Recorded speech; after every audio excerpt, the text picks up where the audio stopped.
All right, let's talk about meaningful progress markers.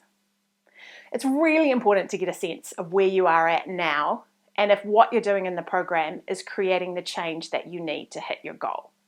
Because physical change tends to only happen gradually, it's easy to struggle with tracking if it's happening or not, and that can be really make or break it in terms of motivation to stick to your training plan.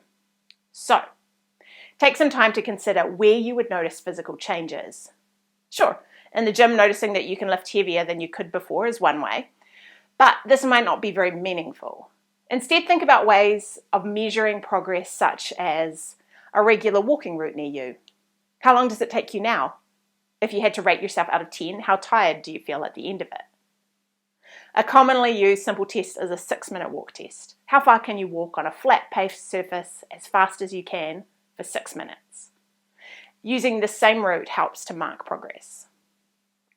What about activities of daily living that you struggle with and would love to find easier?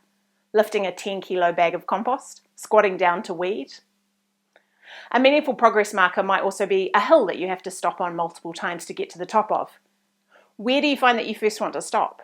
How long does it take for your heart rate to slow down once you've done it? What about other markers like balance?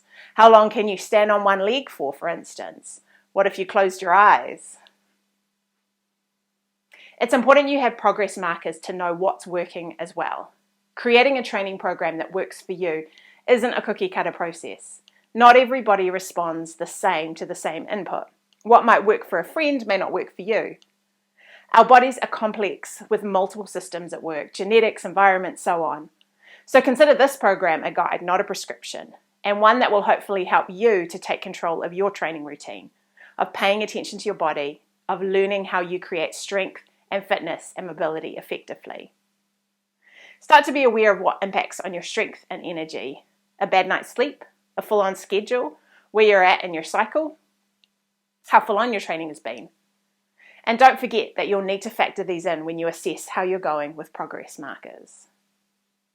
So, take some time now to note down 3 or so meaningful progress markers for you, and make time this week to try out those progress markers and make some detailed notes on them that you can come back to over the weeks ahead to know if you're tracking.